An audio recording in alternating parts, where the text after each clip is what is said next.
ഇനി അടുത്തത് മറ്റൊരു ഉത്സവ വിശേഷമാണ്. അതെ, ഉത്സവങ്ങളുടെ സീസണാണ്. ഉത്സവത്തിന്റെ സീസൺ ആയതുകൊണ്ട് നമുക്ക് ഇവിടെ അരുവിക്കര ക്ഷേത്രം ഒന്ന് പറഞ്ഞോളൂ, അതെന്താണ്? ഭക്തിയിൽ ലയിച്ച അരുവിക്കര ഭക്തജനങ്ങൾക്കും അനുഗ്രഹ വർഷം ചൊരിഞ്ഞ് 7 ദിവസം നീണ്ടുനിന്ന ഇരുമ്പ ഭഗവതിയുടെ തിരുവുത്സവം. അതിന്റെ നല്ല മനോഹരമായ ഒരു ഉത്സവമാണ്. അപ്പൊ അതിന്റെ വിശേഷങ്ങൾ അല്ല, നമ്മുടെ PCR ഗോപൻ ചേട്ടൻ ഗോപന്റെ ക്ഷേത്രമാണ്, ഞങ്ങളുടെ PCR ആളാണ്. അപ്പോൾ അദ്ദേഹത്തിന്റെ ക്ഷേത്രമാണ്. എന്തായാലും ആ ക്ഷേത്രത്തിന്റെ വിശേഷങ്ങൾ ഞങ്ങൾ ചുരുങ്ങിയ സമയം കൊണ്ട് നിങ്ങളെ ഒന്ന് കാണിച്ചു തരാം.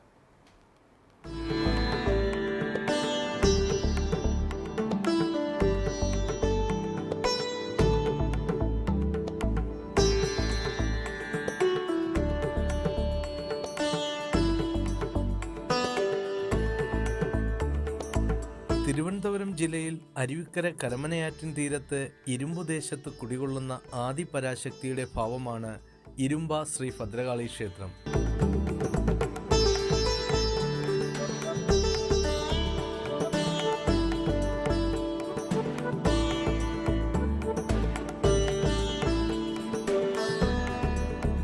ഇവിടെ കുംഭമാസത്തിലെ രേവതി നക്ഷത്രത്തിൽ ആരംഭിക്കുന്ന ഉത്സവം 7 ദിവസം വരെ നീണ്ടു നിൽക്കുന്നു.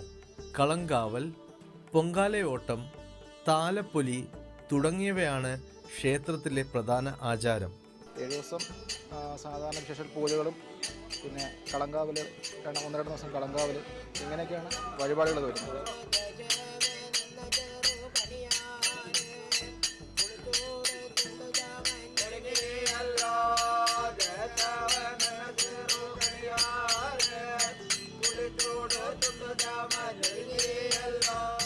ദാരിദ്ര്യം, രോഗങ്ങൾ, മറ്റ് വിഷമതകൾ എന്നിവയിൽ നിന്ന് ദേശത്തിനും പ്രദേശവാസികൾക്കും ഐശ്വര്യാഭിവൃദ്ധി, ക്ഷേമം ലഭിക്കുന്നതിനായി വർഷം തോറും പുഷ്പാഭിഷേകങ്ങളോട് കൂടി തിരുമുടി പുറത്തേക്ക് എഴുന്നള്ളിപ്പിക്കുന്നതാണ് കളങ്കാവൽ.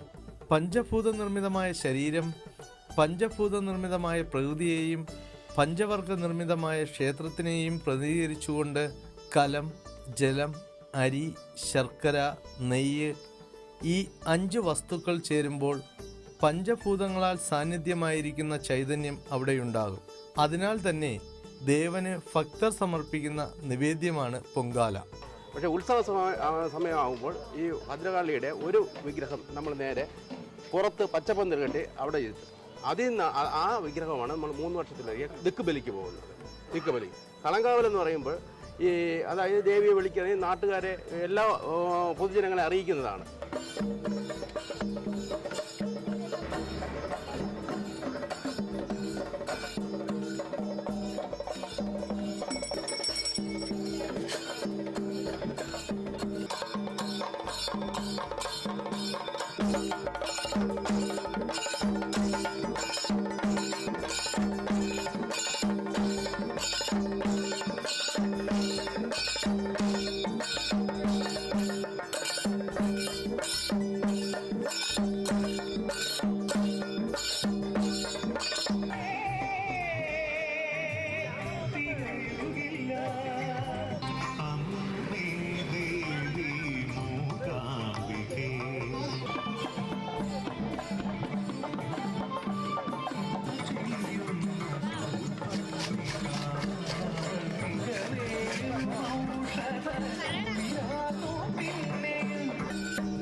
മൂന്ന് കൊല്ലത്തിലൊരിക്കലാണ് ദിക്കുബലി എഴുന്നള്ളത്ത് ആചരിക്കുക. ദിക്കുബലി എന്നാൽ ക്ഷേത്രത്തിന്റെ പുറത്തുള്ള ഭൂതഗണങ്ങൾക്ക് അന്നം നൽകുന്ന ചടങ്ങാണ്. മുടി എന്ന് പറയുന്നത് ഈ വരിക്കപ്പിലാവിന്റെ കാതലിലാണ് ഈ മുടി തീർക്കുന്നത്. ആ മുടിയാണ് ഇതിനകത്ത് പ്രതിഷ്ഠ വെച്ചിരിക്കുന്നത്. പുറത്ത് എഴുന്നള്ളിക്കാൻ വേണ്ടി പ്രത്യേകിച്ച് കുമ്പിളിലൊരു മുടി പ്രത്യേകം ചെയ്ത് വെച്ചിട്ടുണ്ട്. അതാണ് പുറത്ത് എഴുന്നള്ളിക്കുന്നത്. ദിക്കുബലിക്കും കൊണ്ടുപോകുന്നത് അതാണ്.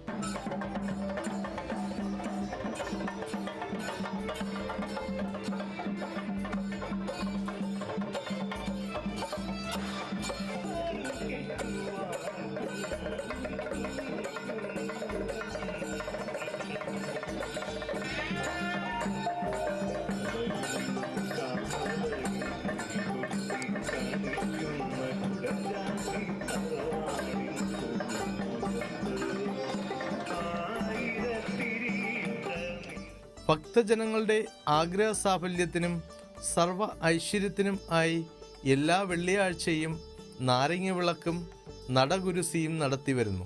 ശത്രുദോഷത്തിനുള്ള വഴിപാടുകളാണ് കൂടുതലും നടത്തിക്കൊണ്ടിരിക്കുന്നത്. പിന്നെ അഭിചാര ദോഷത്തിനൊക്കെയുള്ള വഴിപാടുകളും കൂടുതൽ നടത്തുന്നു. പിന്നെ കാര്യസിദ്ധിന് വേണ്ടി കാര്യസിദ്ധി പൂജ നടത്താറുണ്ട് എല്ലാ വെള്ളിയാഴ്ചയും. രാവിലെ 6 മണിക്ക് തുറക്കുക. രാവിലത്തെ ഉഷപൂജ ഉച്ചയ്ക്ക് 12 മണി അടുപ്പിച്ചാണ് നാരങ്ങ വിളക്കും കൂടിയാണ് കാര്യസിദ്ധി നടത്തുന്നത്. ഇതിന് രാവിലെ പാൽപ്പായസം ഹവിസുമാണ്, വൈകുന്നേരം കടുംപായസവും ഹവിസുമാണ്.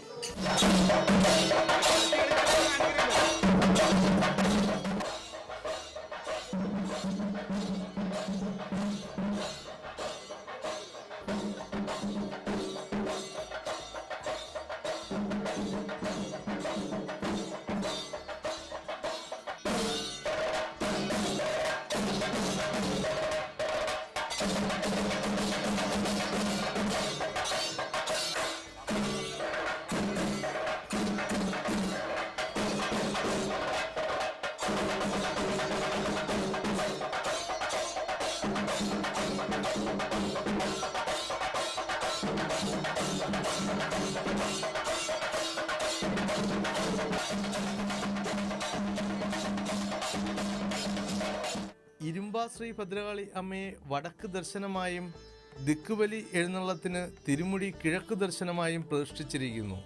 ഉപദേവതകളായ ഗണപതി, മാടന്തമ്പുരാൻ, യക്ഷിയമ്മ, മന്ത്രമൂർത്തി, യോഗീശ്വരൻ, ബ്രഹ്മരക്ഷസ്, നാഗകുടുംബം എന്നീ മൂർത്തികളെയും ഇവിടെ പ്രതിഷ്ഠിച്ചിരിക്കുന്നു. ഇത് 1969 മുതൽ പാടത്ത് എന്നുവെച്ചാൽ കൊയ്ത്ത് ഉത്സവമായിട്ട് ആഘോഷിച്ചു വരികയായിരുന്നു. ഭക്തജനങ്ങളുടെ ആഗ്രഹപ്രകാരം 2011 സ്ഥലമെല്ലാം വാങ്ങി ഒരു ക്ഷേത്ര നിർമ്മാണം നടത്തി. എന്നുവെച്ചാൽ ദേവിയെ ദാരുവിലും ഉപദേവതകളായിട്ട് ഗണപതി, മാടന്തമ്പുരാൻ, യക്ഷിയമ്മ, ബ്രഹ്മമൂർത്തി, യോഗീശ്വരൻ, പിന്നെ നാഗകുടുംബം എന്നീ പ്രതിഷ്ഠകളോടെയാണ് ഈ ക്ഷേത്രം ഇപ്പോൾ നടന്നു വരുന്നത്.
സത്യപ്രഭ, യോഗനാഥ ന്യൂസ്, തിരുവനന്തപുരം.